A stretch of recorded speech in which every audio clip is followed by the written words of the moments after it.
그러므로 우리는 예수로 말미암아 항상 찬송의 제사를 하나님께 드리자. 이는 그 이름을 증언하는 입술의 열매니라. 오직 선을 행함과 서로 나누어 주기를 잊지 말라. 하나님은 이 같은 제사를 기뻐하시느니라. 하나님 아버지, 만한 교회에 하나님의 자녀들 예배합니다. 온 오프라인 상에 함께 예배하는 하나님의 자녀들에게 하늘문을 여시고 은혜를 베풀어 주옵소서. 예수님의 이름으로 기원합니다. 아멘.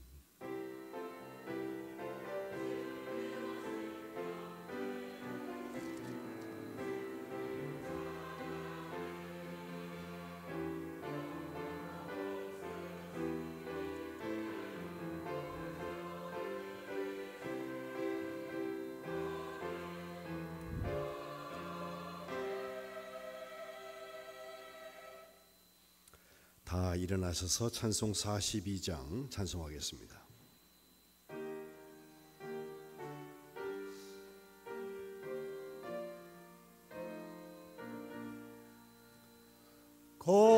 거룩한 주님께 예배 드리세.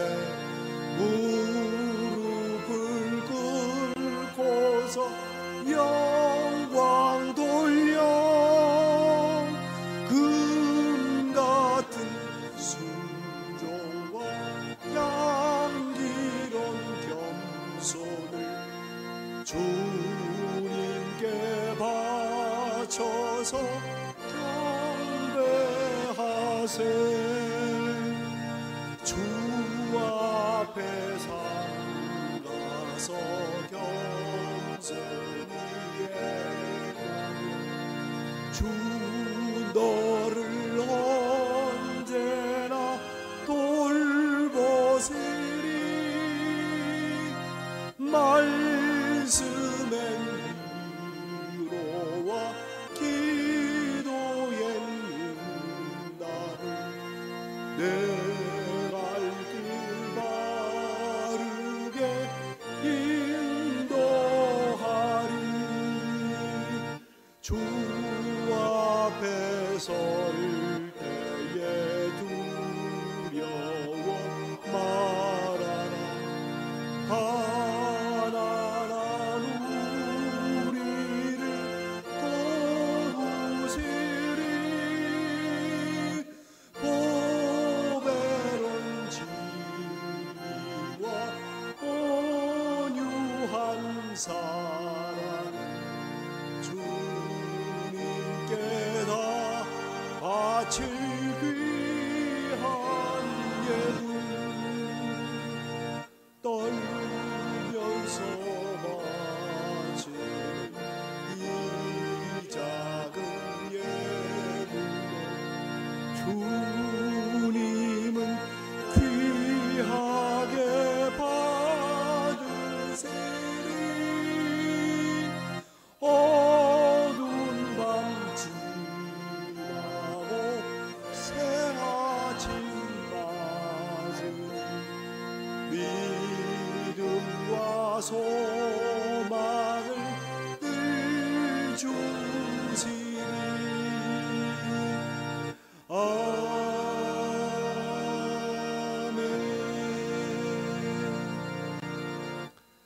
교독문 58번 시편 133번 편 말씀을 교독하겠습니다. 보라, 형제가 연합하여 동거함이 머리에 있는 보배로운 기름이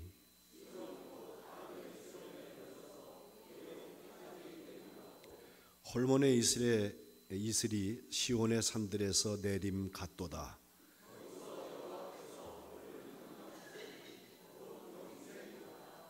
아멘. 아멘. 다 같이 사도신경 고백하겠습니다. 전능하사 천지를 만드신 하나님 아버지를 내가 믿사오며 그분의 아들 우리 주 예수 그리스도를 믿사오니 이는 성령으로 잉태하사 동정녀 마리아에게 나시고 본디오 빌라도에게 고난을 받으사 십자가에 못 박혀 죽으시고 장사한 지 사흘 만에 죽은 자 가운데서 다시 살아나시며 하늘에 오르사 전능하신 하나님 우편에 앉아 계시다가 저리로서 산 자와 죽은 자를 심판하러 오시리라. 성령을 믿사오며 거룩한 공회와 성도가 서로 교통하는 것과 죄를 사하여 주시는 것과 몸이 다시 사는 것과 영원히 사는 것을 믿사옵나이다. 아멘. 송영 4장을 찬송하겠습니다.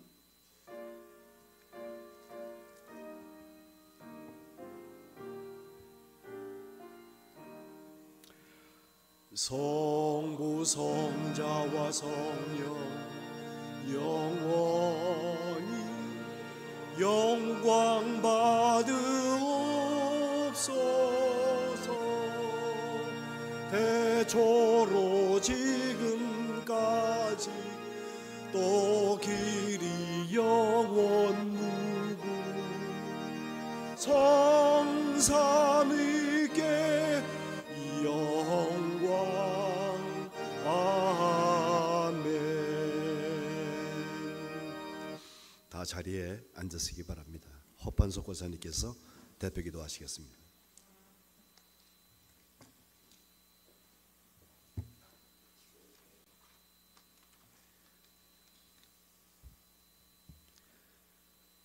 우리의 삶 속에서 늘 동행하시는 하나님 아버지, 한 주간도 주의 은혜로 복된 나날들을 보낼 수 있었음에 감사를 드립니다. 때로는 공고하고 고난 가운데 있었지만 함께 하시는 하나님께서 늘 손잡아 주시고 일으켜 주심에 또한 감사를 드립니다. 사람을 보며 세상을 볼 때는 만족함이 없지만 하나님을 뵐 때는 늘 만족함뿐임을 고백합니다. 오늘도 예배를 통해 부어주실 평안함을 기대하고 소망합니다. 하지만 주님 앞에 나온 우리의 모습은 또다시 쓰러져 죄와 세상의 어떤 것에 마음을 빼앗긴 모습임을 고백하고 용서를 구합니다. 목보다도 더 검게 물든 우리의 마음을 주의 사랑으로 받아주소서. 참으로 염치 없고 얼굴이 두꺼운 우리지만 오늘도 하나님께로 나아가니 연약하고 부족한 우리를 받아주시옵소서. 세상은 점점 사랑이 식어가고 있음을 우리 모두가 깨닫게 하소서. 곳곳마다 사랑을 달라고 소리치는 영혼들의 부르짖음을 듣게 하시고 그들을 사랑을 채워줄 수 있는 것은 오직 예수 그리스도의 사랑밖에 없음을 믿습니다.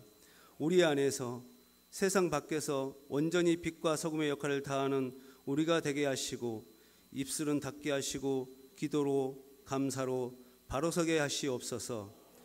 6월의 마지막 날을 보내며 민족의 아픈 역사가 새겨져 있는 6월은 우리의 마음이 무겁고도 뜨겁습니다. 참혹했던 일제 식민 통치와 유교의 전쟁의 아픔을 잘 딛고 일어나 열방을 이끌어가는 나라가 되게 하셨으니 감사드립니다. 하지만 이 땅에는 여전히 분단의 아픔과 전쟁의 불안 속에 살아가는 저희들을 긍휼히 여겨 주시옵시고 저희들은 기도함으로 나갈 수 있도록 인도하여 주시옵소서. 하나님 아버지, 지금 길을 잃고 헤매는 한국교회를 위해 간절히 기도합니다. 한국교회가 말씀과 복음과 선교를 잃어버리고 각자의 사익과 생각의 죄악에 빠져 있음을 기억하고 한국교회가 말씀이 생명임을 깨닫고 돌이켜 부흥과 성장이 아닌 말씀으로 바로서고 세상에서 빛으로 살아갈 수 있도록 교회의 머리가 되시는 하나님께서 붙들어 주시옵소서. 고난당하는 지체들 위해 간절히 기도합니다. 심령의 고통 속에 있는 지체들에게는 주님의 성령의 주의하심을 허락하여 주시옵시고 사업체와 경제적 어려움 가운데 있는 지체들에게는 물질의 축복을 허락하여 주시옵소서. 믿음이 흔들리는 지체들에게는 하나님의 충만한 평화를 허락하여 주시옵소서. 이 시간에도 말씀의 반석에 서기를 원합니다. 은혜의 말씀으로 우리를 인도할 담임 목사님에게 영적 통찰력과 성령의 감화력을 덧입혀 주시고 듣는 우리도 좋은 밭의 마음으로 말씀을 경청하게 하시옵소서.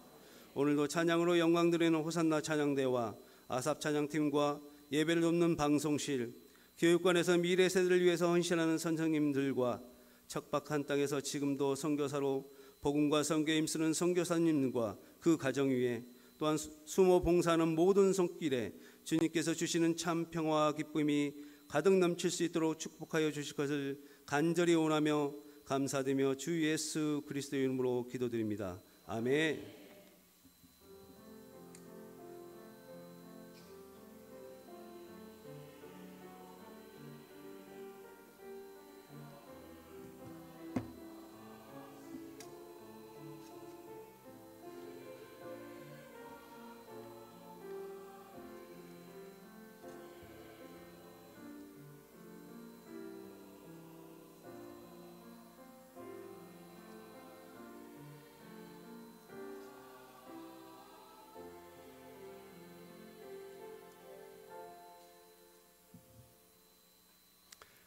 아멘.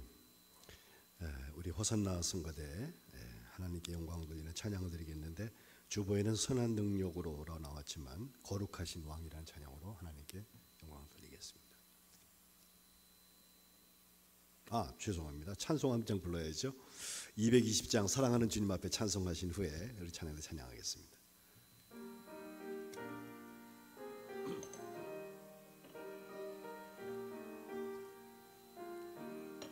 사랑하는 주님 앞에 형제자매 한자리에 그 신은혜 생각하며 즐거운 찬송 부르네.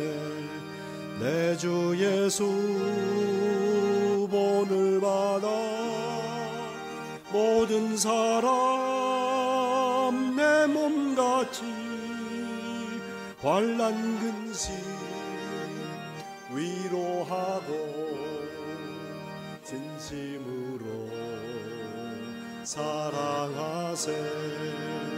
사랑하는 주님 앞에 온갖 충성 다 바쳐서 괴로우나 즐거우나 주님만 힘써 섬기네.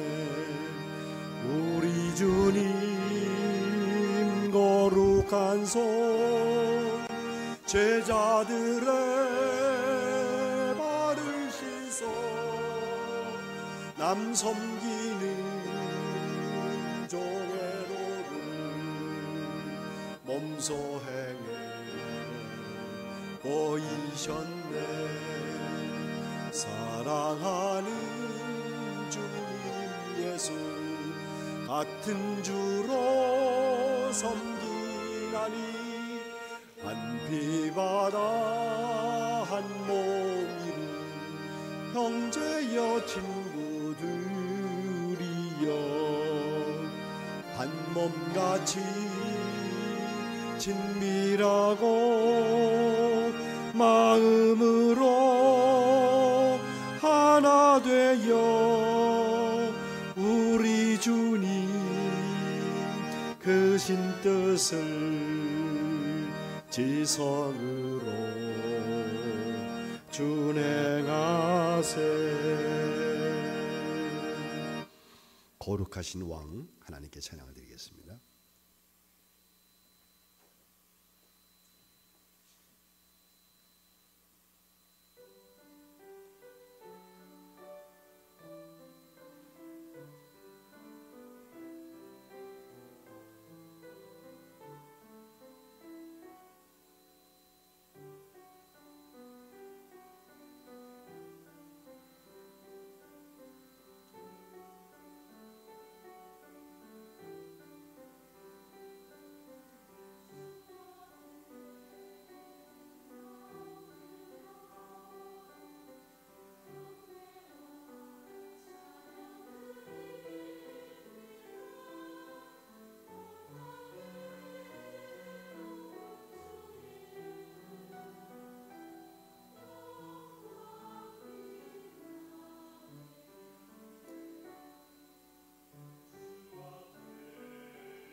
아멘. 하나님께 영광 돌리는 박수.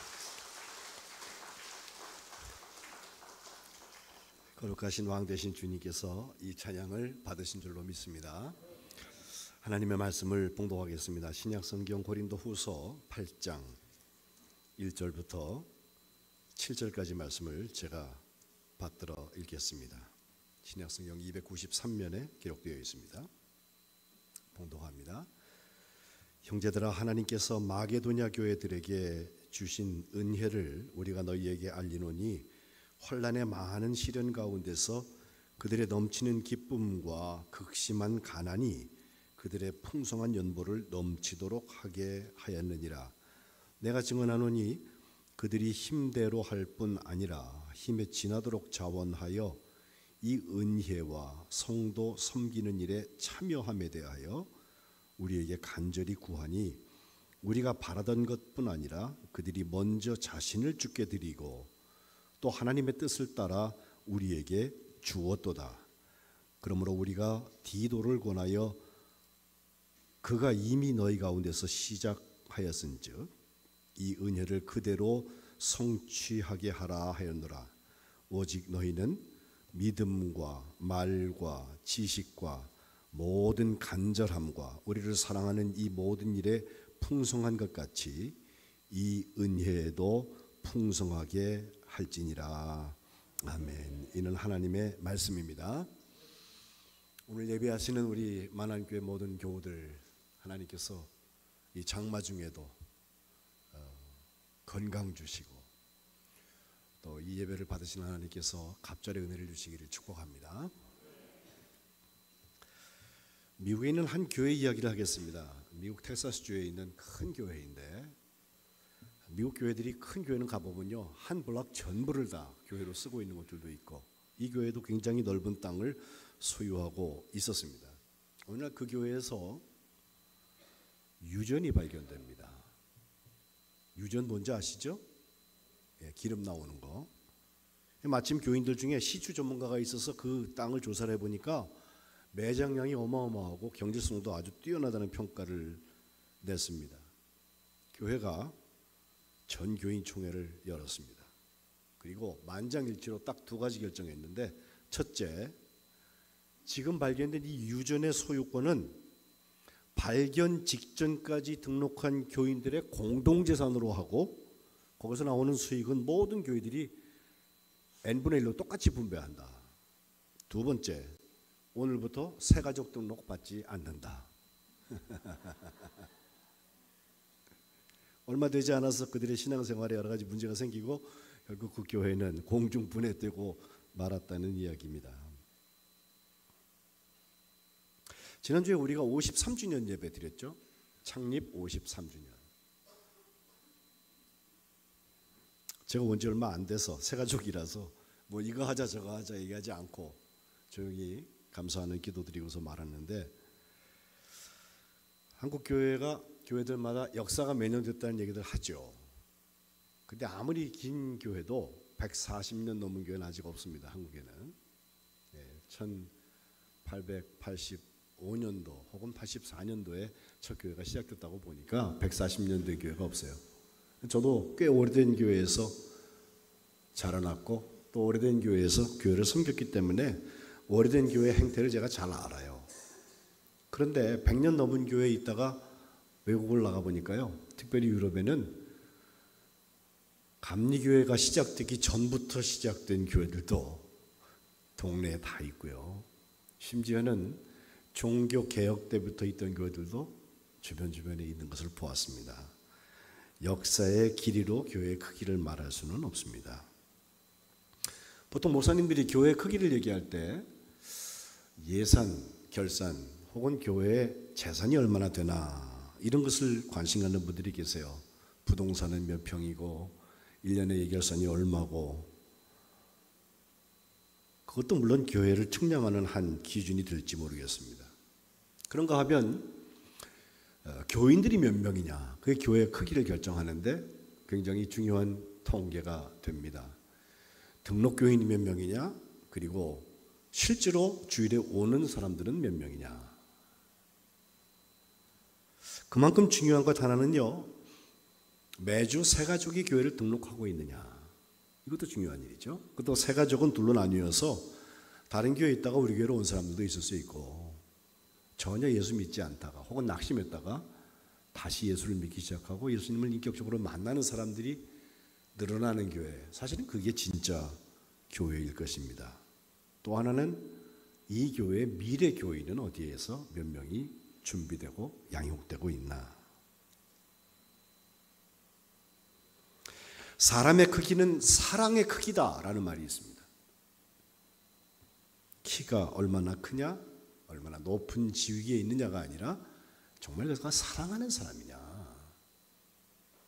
마찬가지로 교회도 교회의 크기가 있다면 그것은 어쩌면 주님의 일을 얼마나 감당하느냐, 사역의 크기가 교회의 크기가 아닐까 생각해 봅니다.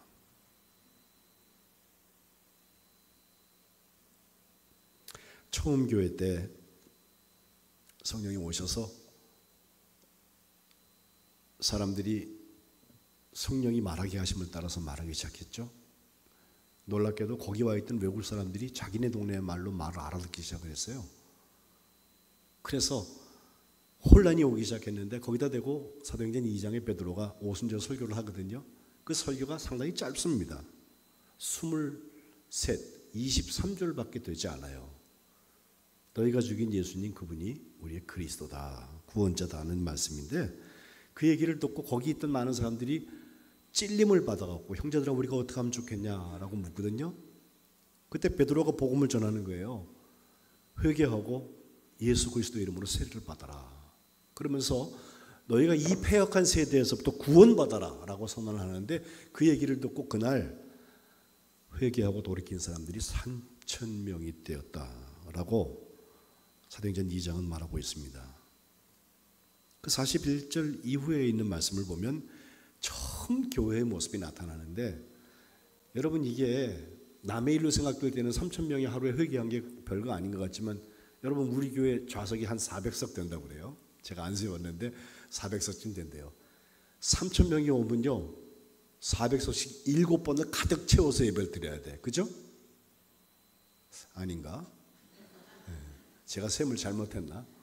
그래, 8번 아니고 9번입니다. 예? 예. 그런 변화가 일어난 거예요. 근데 그 당시에는 교회가 있었던 게 아니잖아요.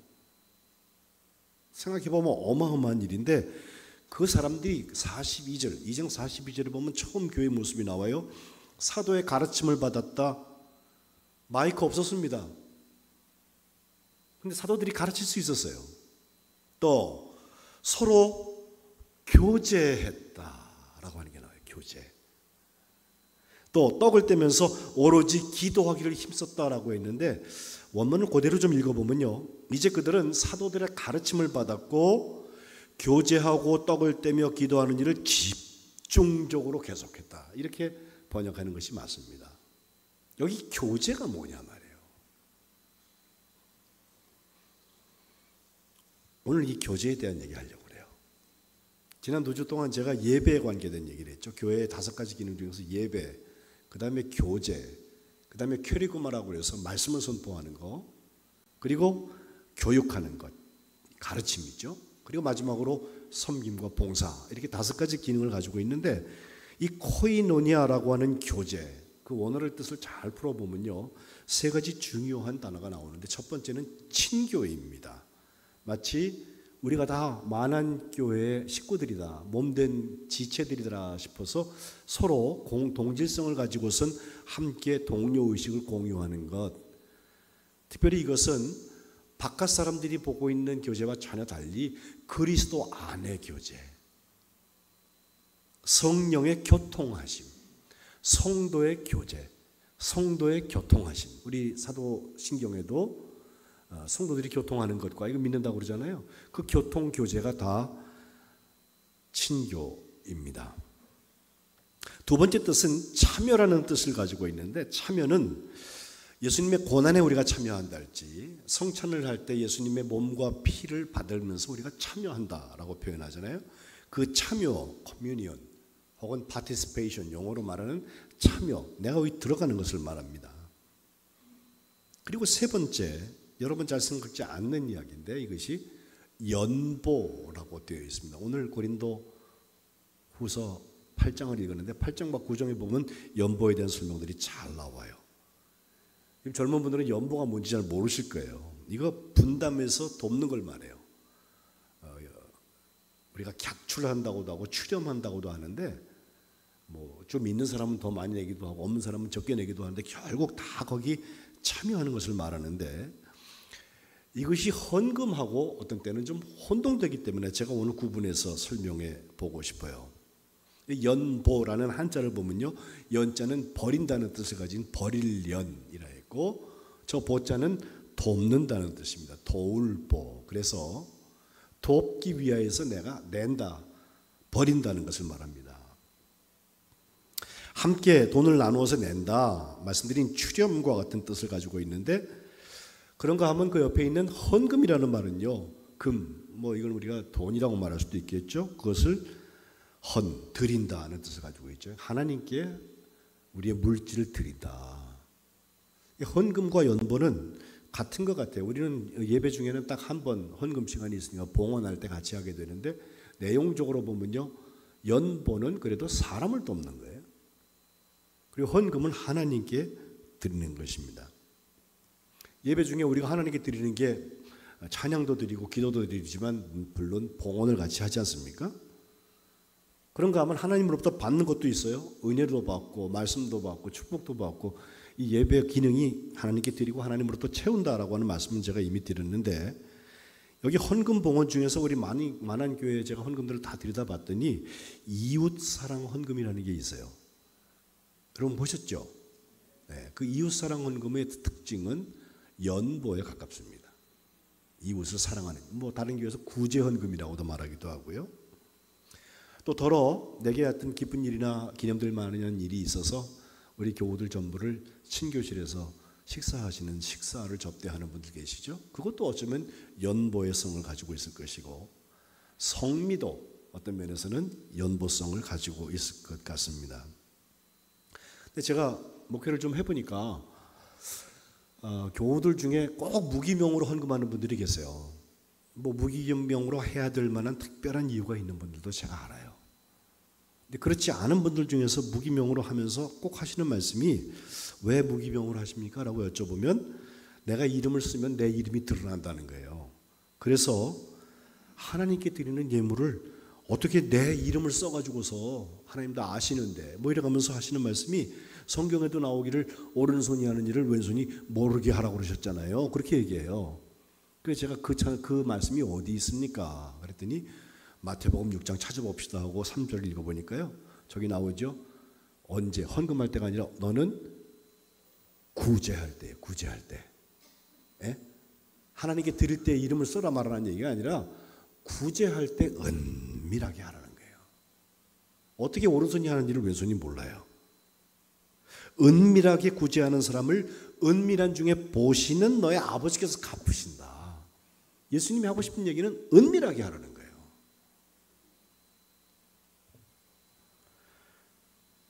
내어놓아서 남을 돕는다고는 뜻을 가지고 있는 연보를 할 때에도 은밀하게 해라.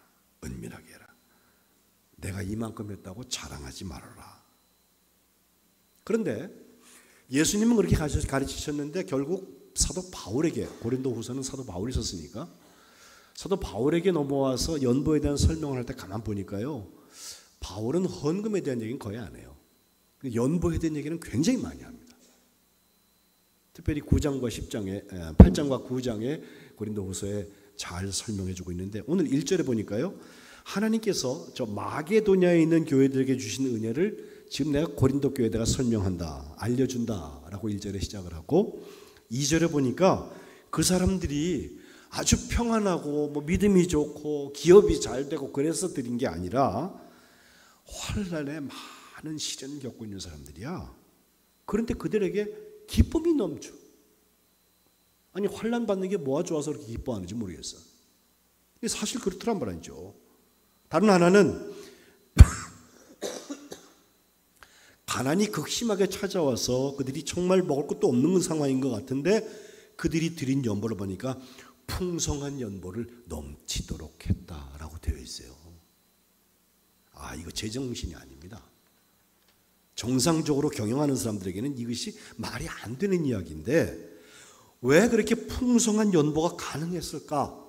이걸 설명을 하면서 오늘 본문에 하는 이야기가 첫 번째는 힘에 지나도록 자원해서 참여했다는 거예요. 그 참여가 코이노니아 교제입니다. 3절에 보니까 그들이 힘대로 할 뿐 아니라 힘에 지나도록 자원을 했다는 거예요. 어떤 교회는 가면요, 직분별로 헌금을 정해준대. 저는 40년 동안도 그런 일 할 일이 없지만 앞으로도 안 할 거예요. 특별히 연보, 이건요 정해진 게 아니에요. 자원하는 거예요. 자원하는 거. 성령께서 마음 주시거든요. 은혜 그리고 성도를 섬기는 그 일에 참여하는 것, 코이노니아입니다. 이게 교제입니다. 이것에 대해서 바울이 우리에게 간절히 구했다. 우리도 그거 좀 했으면 좋겠다고 얘기했다는 거죠. 실제로 연보 나오는 말씀들을 쭉 찾아보면 로마 교회에서에 대해 쓴 편지 로마서에도 보면 로마서 15장 26절에 이렇게 말합니다. 마게도냐와 아가야 사람들이 예루살렘에 있는 성도들, 굉장히 떨어져 있는 거리죠. 거기 성도들 중에서 가난한 자들을 위해서 기쁘게 얼마를 연보했다고 나오거든요. 이게 교제고 참여고 나누어 주는 거죠. 거리로 봐도 많이 떨어져 있고요. 문화도 전혀 다르고요. 한 번도 본 적도 없는 사람들이에요. 그런데 연보합니다. 오늘 예배 시작에 제가 히브리서 13장 말씀을 읽었어요. 거기 보면 예수님께서 우리의 죄를 짊어지고 영문 밖에 나가서 죽으셨다. 자기 피로 우리를 거룩하게 하려고 성문 밖에서 고난받으셨다. 그러니까 우리도 예수님의 지옥을 짊어지고 영문 밖으로 나가자라고 하면서 우리 예수로 말미암아서 항상 찬송의 제사, 정말 거룩한 왕이라고 우리가 찬양을 하잖아요. 드리는데 이것과 함께 16절을 가보면 오직 선을 행하는 것과 서로 나누어 주기를 잊지 말아라. 이 나누어 준다고 하는 게 바로 코이노니아입니다. 연보입니다.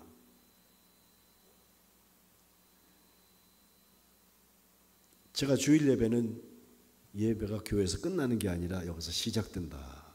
이제 섬김이 시작되어야 된다고 말씀드렸는데 주중 예배가 그래서 중요하다고 말씀드렸는데 이제 우리가 나누어 주기를 잊지 말자 하면서 세상 나가갖고 갑자기 세상에서 얌체 중에 얌체가 되는 게 아니라 할 수 있으면 내가 그래도 은혜 받은 사람인데 연보하는 마음으로 살아가는 거예요. 이 같은 제사를 하나님께서 기뻐하신다라고 말씀하고 있어요. 어떻게 하면 연보가 이렇게 풍성해질 수 있을까? 고린도 후서 8장 읽었죠. 9장 5절에 가면요. 준비했다는 말이 나와요. 준비하게 하도록 권면한다는 말이 나와요. 연보가 주머니에 있는 거 털어가지고 적당히 줄 수 있는 거냐? 그렇지 않습니다. 그럴 수 있는 사람은 세상에 아무도 없습니다. 그런데 준비하도록 권면을 받고 내가 준비하기 시작하면요. 준비한 연보가 참 연보다 억지로 하는 게 아니다. 자원해서 할 수 있게 된다는 거예요. 저는 우리 만안교회 교우들은 하나님의 축복의 통로가 되어서 정말 하나님의 마음을 품고 꼭 필요한 사람들에게 나눌 수 있는 역사가 있기를 축복합니다. 그게 교회죠. 사해바다 마냥 그냥 물이 다 내려오면 혼자서 다 저장하고서 나중에 소금기를 뺄 수가 없어갖고 소금 기둥만 잔뜩 남아있는 최종 저수지가 아니라 갈릴리 바다처럼 물이 지나가면서 거기에 물고기들이 살아있는 곳, 그게 교회죠. 그러니 내게 주신 것은 내가 끝이 아니에요. 나를 통해서 하나님께서 어디로 보내시는 거예요. 나는 지나가는 거예요.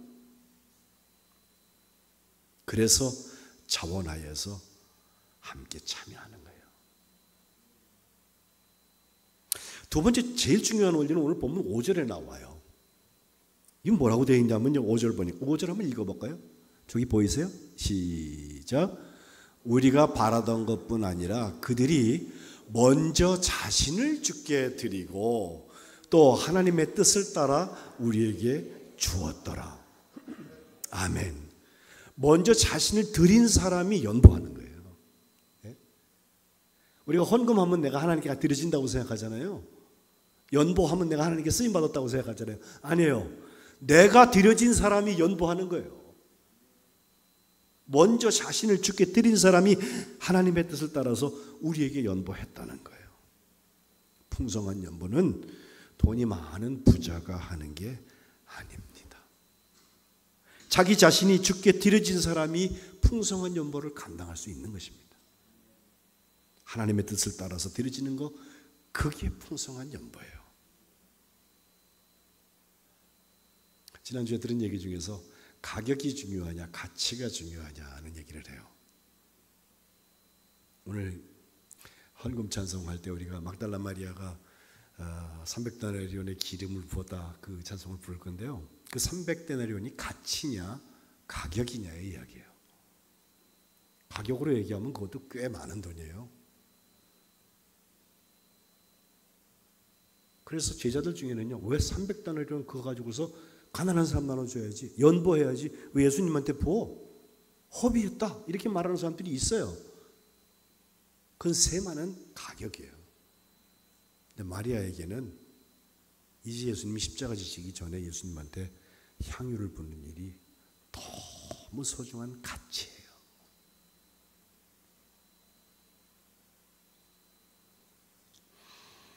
가격보다 가치를 아는 사람이 먼저 자신을 주께 드리는 사람입니다. 거기다가는 아끼지 않잖아요, 우리가. 본문 이후에도 보면 8장 11절에 마음에 정한 대로 해라.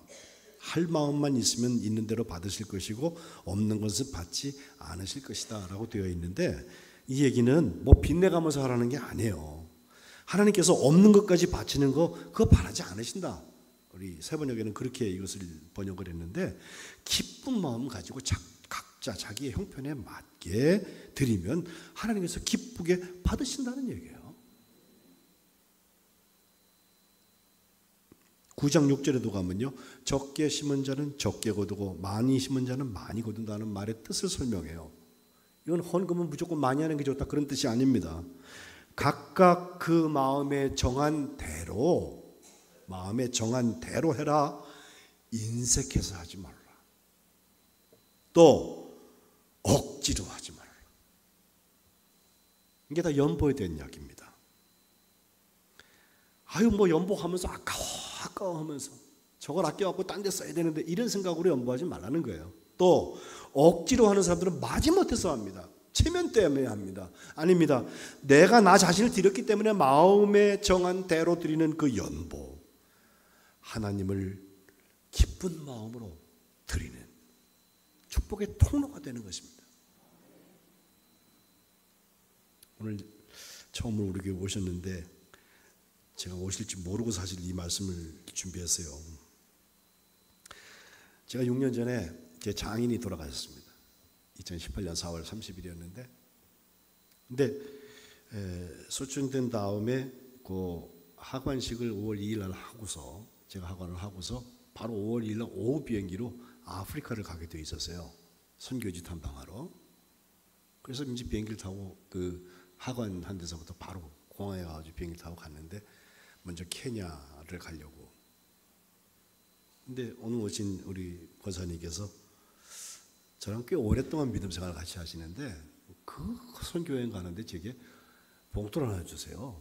그래서 열어보니까 $500가 들어있어요. 적은 돈이 아닙니다. 어쨌든 품고 기도하면서 갔어요. 그래서 케냐의 몬바사에서 30년 넘게 현지인 감독을 하고 있는 송충석 감독, 그 현장을 찾아가는데 참 길이 멀더라고요. 가서 다 만나고 주일 잘 섬기고 성찬식도 같이 하고, 그리고서 돌아오면서 제가 다른 데 한 데를 꼭 가고 싶었던 데가 있는데, 그게 남아프리카 공화국의 케이프타운에 있는 한 학교예요. 그 학교 선교사를 제가 소개를 받았기 때문에 꼭 한번 가봐야 되겠다 마음 먹고 갔는데, 김종우 선교사라는 분인데요, 제가 먼저 도착하자마자 전화를 했더니 전화를 안 받아요. 참 이상하다. 한 달 전만 해도 나랑 전화를 잘해서 내가 며칠 날 도착하니까 그때 전화할게요 그랬는데 연락이 안 돼요. 그래서 주변에 있는 다른 선교사들한테 다 물어보았더니 목사님 모르셨어요? 그 선교사가 얼마 전에 돌아가셨어요 그러는 거예요.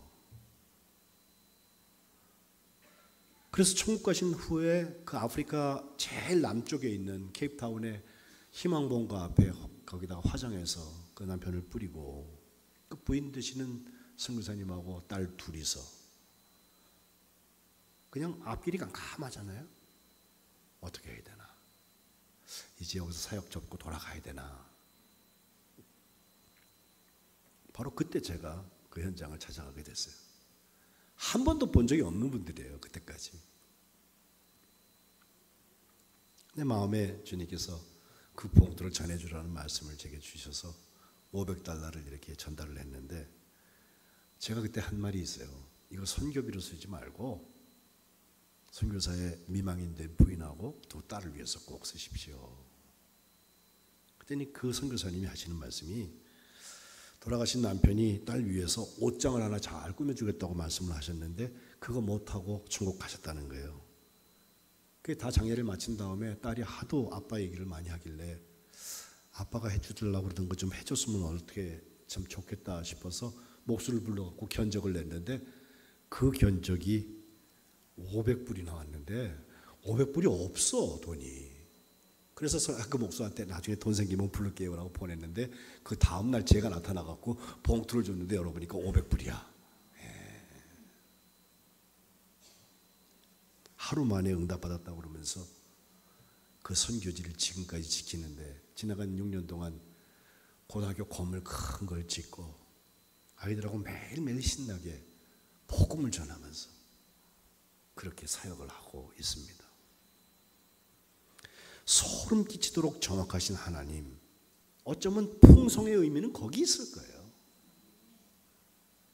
우리는 쓰임받는 것뿐이에요. 물질이 지나가는 통로예요. 기쁜 마음으로 하는 거예요. 이거 내가 알고 계획해서 한 거 아니에요.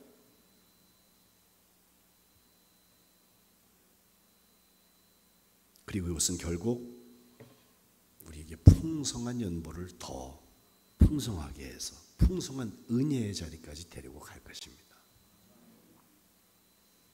은혜 위에 은혜라는 말이 있잖아요. 요한복음 1장에 나오는데 그 은혜 위에라는 말을 가만 보면 그것은 차곡차곡 쌓이는 은혜가 아니라 은혜 반대편에서 또 은혜 이런 뜻을 가지고 있어요. NT라고 되어 있어요. 정말 풍성한 은혜. 오늘 7절에 나오는 것처럼 믿음, 말, 지식, 간절함, 사랑하는 이 모든 일에 풍성한 것처럼 은혜에도 풍성하게 해라. 은혜가 떨어지면 연보 떨어집니다.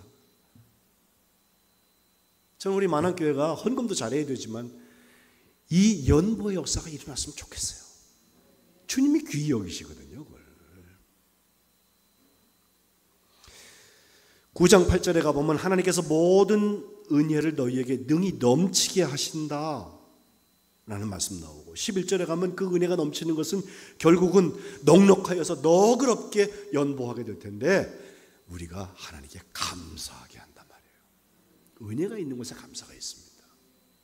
그리고 마지막 13절에는 결국은 후한 연보로 말미암아서 하나님께 영광을 돌린다. 이야기 하나 하고 마치죠. 잭 캔필드라는 사람이 사랑하는 가족에게 읽어주고 싶은 이야기라는 글을 써놓았는데 거기 글 모음입니다. 거기에 스튜어드라는 사람이 쓴 글이 있어요. 그 스튜어드의 외할아버지 되는 분이 쉐릴이라는 분인데 그분은 직업이 목수였습니다. 근데 그분이 미국에서 1930년대 그때가 공황이 와가지고 나라가 굉장히 경제적으로 어려울 때였거든요. 시카고에 살았습니다. 그분이 교회를 잘 다녀서 어느 날 교회에 가가지고 교우들이 그때 어떤 캠페인을 했냐면 저 중국에 있는 고아원에다가 옷을 좀 모아서 보내자. 그래가지고 잘 모아오니까 그걸 갖다가 잘 싸서 그걸 이제 포장을 해서 보내는 그 일을 하고 집에 돌아왔어요. 집에 와서 보는데 눈이 잘 안 보여요. 그래서 보니까 여기 꽂아놓았던 안경이 없어요. 그래서 집을 샅샅이 뒤지고 교회 가서 찾아보고 아무리 뒤져봐도 그 안경이 나타나지 않으니까 이게 어디 갔을까? 가만히 생각해 보니까요, 그 구호품 상자 싸면서 거기다 떨어뜨린 것 같아. 아이고, 이미 다 우체국으로서 출발을 했다는 거예요. 대공황에 자녀 6을 키워야 됐던 이 목수가 $20, 당시로서는 거금이라고 그러는데 안경 잃어버린 것 때문에 마음이 상했어요. 하나님 앞에 기도합니다. 하나님, 도대체 이게 뭡니까? 주일 한다고 가가지고 열심히 애를 썼는데 어떻게 안경을 내가 잃어버렸어요. 그런데 몇 달이 지났어요. 그 중국의 고아원을 운영하고 있는 선교사가 그 교회에 와가지고선 간증을 하는데, 선교사님이 몇 달 전에 여러분 보내주신 옷상자, 이거 정말 감사합니다 하면서 하는 말, 그 옷상자에서 가장 내게 감동시켰던 게 있는데, 그리고 말을 잊지 못해요. 그건 다른 옷들이 아니라 맨 위에 열었을 때 있었던 안경 하나입니다. 그 구호품 받기 전에 공산당이 확 쓸고 지나가가지고 제 안경도 부러지고 뭐 엉망이 돼가지고서 앞도 못 보고 내가 뭐 읽을 수도 없고 심한 두통이 왔는데, 그래서 하나님 앞에, 하나님 이거 좀 볼 수 있게 해주세요라고 간절히 기도했는데, 여러분 이게 보내주신 그 옷상자가 도착했는데 뜯어보니까 제일 위에 안경이 있더래요. 그래서 딱 썼더니 제 안경 도수가 몇인지 여러분 어떻게 알고 보냈느냐고 정확히 일치하더라는 거예요. 교인들이 그 얘기를 들으면서 박수를 치고 그러면서 하는 말이, 혹시 다른 구호품 간 거랑 헷갈린 거 아니야? 우리가 언제 안경 집어넣은 적 없잖아. 그런데 저 뒤에 앉아있던 쉐릴이라는 목수 할아버지는 조용히 뜨겁게 눈물을 흘립니다. 미국에서 지구 반대편 저 중국에 있는 고아원에 섬기고 있는 선교사에게 옷을 보냈는데 거기에 내 안경이 실수로 들어갔는데 이게 실수가 아니라 하나님께서 거기다 집어넣어서 보내셨다는 거예요. 이 에피소드의 제목이 완벽한 실수라고 써놨어요. 연보는요, 교회를 교회답게 하는 중요한 힌트입니다. 그리고 그게 성도의 교제입니다. 우리가 예산 한도 내에서 내가 아는 것 갖고 하면 그만큼밖에 못해요. 그런데 성도의 교제가 시작되고 열려지면요, 그때는 성령께서 하시는 일이 나타납니다. 저는 질서를 무시하자는 얘기가 아닙니다. 그러나 성령께서 우리에게 그렇게 풍성한 연보, 풍성한 은혜를 경험하게 하시는데 그걸 가로막고 있다면 이것은 빨리 걷어야 됩니다. 그리고 주님의 이웃들에게 우리의 손과 발이 만져져야 할 것입니다. 우리 교회는 언제 하나님의 기적을 체험할까요? 사람을 돕는 연보도 풍성하게 되어서 정말 자원하여서 드리고 나를 먼저 드린 사람이 드리는 증거, 그리고 풍성한 은혜의 기회가 될 텐데, 이 연보와 함께 하나님께 드리는 일도 정말 잘 준비되고 하나님께서 기억하실 만한 봉헌의 역사들이 우리 만안교회에 있으시기를 주님의 이름으로 축복합니다. 기도하겠습니다. 하나님, 오늘 코이노니아 중에서 성도의 교제, 또 성령의 교통하심, 그리고 예수님의 모든 역사에 참여한 뿐만 아니라 우리가 손을 열어서 하나님의 쓰임을 받는 연보에 대한 말씀도 나누었습니다. 저희들이 자원하여서 참여하게 하시고 먼저 우리를 드리고 우리에게 허락하신 은혜를 나누는 축복의 통로들이 되게 하여 주옵소서. 풍성한 연보처럼 풍성한 은혜가 저희 가운데 있게 하시고 정말 하나님이 기뻐하실 만한 일들이 만안교회에 나타나게 도와 주옵소서. 예수님의 이름으로 기도합니다. 아멘. 값비싼 향유를 주께 드린 마지막 절은 일어나 찬송하겠습니다. 하면서 봉헌하겠습니다.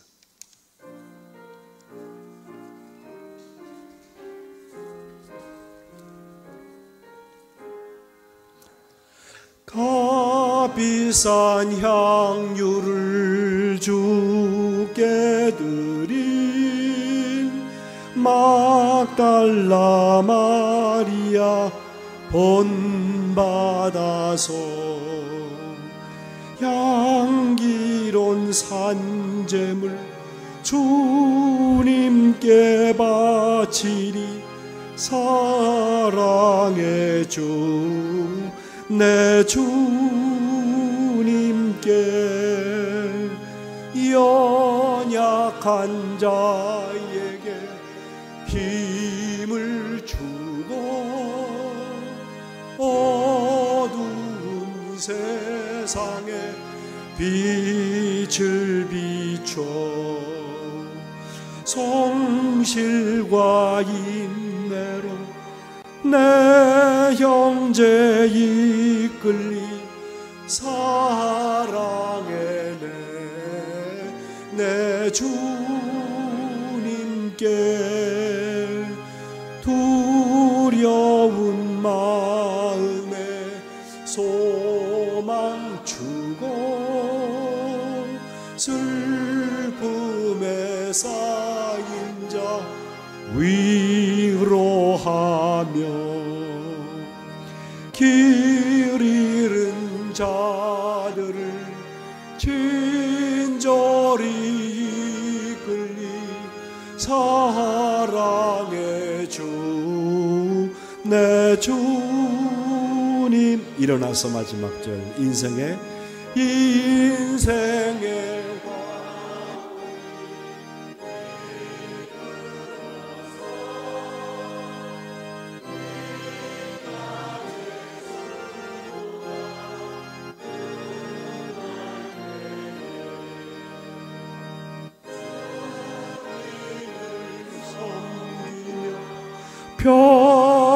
평안히 가리라. 사랑의 주 내 주님께.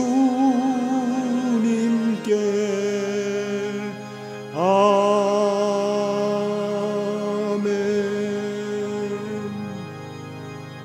하나님 아버지, 오늘 영과 진리로 주님 앞에 나와 예배하는 하나님의 백성들, 저희들의 삶의 가장 중요한 부분을 구별하여서 하나님께 드립니다. 산 제사 되게 하시고 향내나는 제사 되게 하셔서 하나님이 받으시고 기억할 만한 온전한 헌신들 되게 하여 주옵소서. 특별히 하나님의 이웃들을 위한 저희들의 연보를 기억하여 주시고 우리 만안교회 연보의 역사가 크게 부흥하여서 하나님의 쓰임을 받는 축복된 교회가 되게 하여 주옵소서. 함께 드려진 기도의 제목들을 흠양하여 주시고 주님의 뜻을 이루어 주시며 주님께서 친히 개입하시고 간섭하시는 경영의 문이 열려지게 도와 주옵소서. 이 땅에서 물질의 권세에 눌리지 않게 하시고 하나님의 자녀답게 하나님의 것을 누리고 나누는 축복의 통로들이 되게 하여 주옵소서. 드려진 예물 축사하셔서 사용하시는 곳곳마다 오병이어의 기적이 일어나게 하시고 하나님 나라가 임재하여 구원받는 역사와 하나님의 사랑이 열매 맺게 도와 주옵소서. 예수님의 이름으로 기도합니다. 아멘.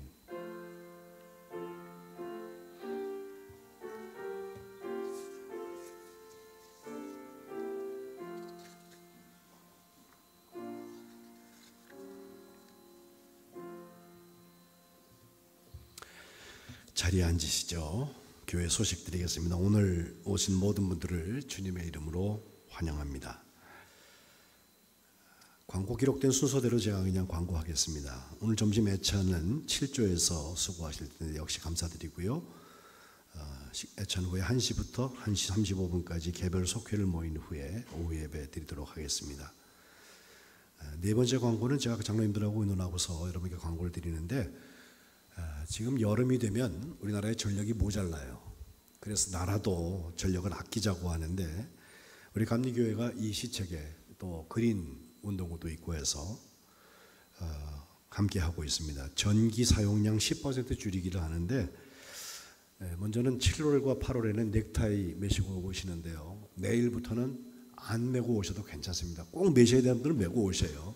순서 맡은 분들도 메시고. 그러나 안 메고 오셔도 괜찮습니다. 예수님 때 넥타이 한 거 아니고요. 예, 괜찮아요. 그러나 7월, 8월에는 조금 우리가 복장을 간소화해야 온도를 좀 낮출 수 있어요. 넥타이 한번 하는 게 2도가 더 뜨거워진대요, 몸이. 그러니까 그렇게 기억하시고, 저는 앞에 쓰기 때문에 할 수 없이 제가 이거 하지만 여러분 안 하셔도 된다는 거 제가 광고 드리고, 실내 적정 온도는 23도, 22도 이렇게 자꾸 내리지 마시고 26도 정도부터 28도 정도까지가 가장 건강한 온도래요. 너무 춥게 만들면요 밖에 나가자마자 뜨거워져가지고 감기 걸린다니까.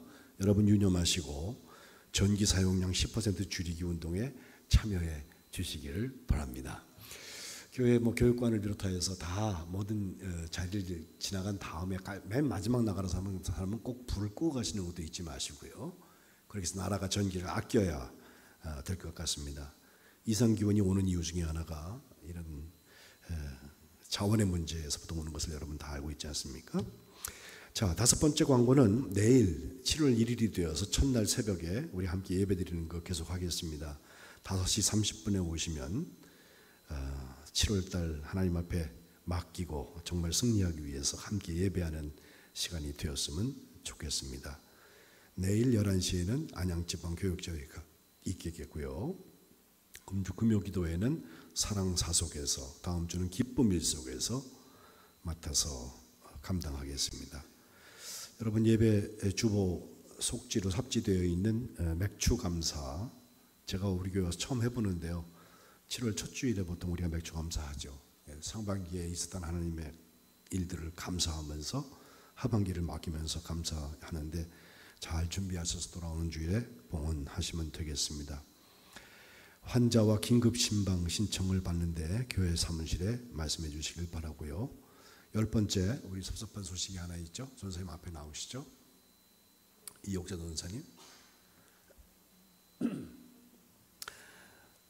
건강상의 이유라고 제게 말씀을 하셨는데 어쨌든 교회를 사임하셔야 되겠다고 그래서 저희가 기획위원회에서 사임 사표를 반려한 후에 다시 받게 되어서 수리하게 되었습니다.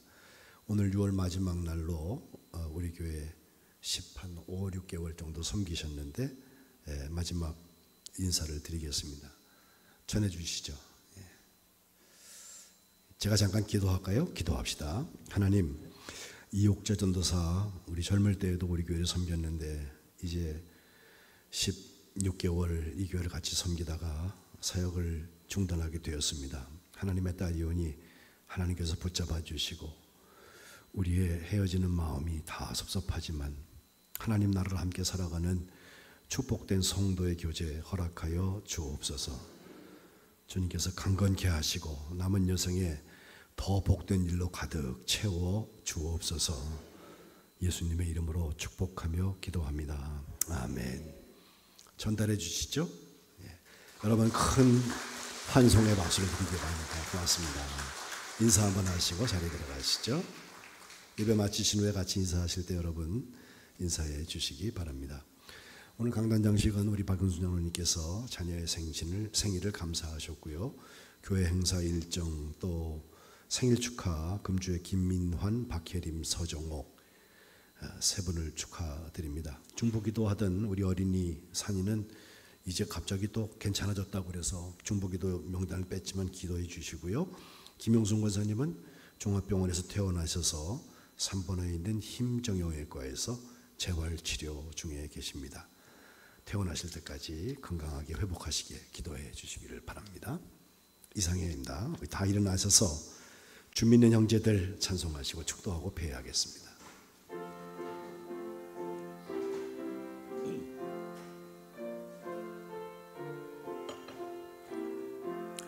주 믿는 형제들 사랑의 사귐은 천국의 교제 같으니 참 좋은 친교라. 하나님 보좌 다 기도드리니 우리의 믿음 소망이 하나라. 피차의 슬픔과 수고를 나누고 늘 동고동락하면서 참 사랑 나누네. 또 이별할 때에 맘 비록 슬퍼도 주 안에 교제하면서 또 다시 만나리. 이제는 우리 주 예수 그리스도의 은혜와 하나님 아버지의 다함없는 사랑과 성도의 교제를 가능케 하시는 성령님의 교통하심이 오늘 참여하고 교통하며 교제하며 연보하는 교회를 통하여 하나님 나라를 이루기를 결심하는 거룩한 만안교회 모든 지체들 머리머리 위에 그들의 가정과 일터와 이 교회와 이 나라와 이 민족과 지구 촌락 구석구석에서 하나님의 일을 감당하고 있는 주의 자녀들 위에 이 교회를 사임하는 이옥자 전도사 위에 지금부터 영원토록 함께 하시기를 간절히 축원하옵나이다. 아멘.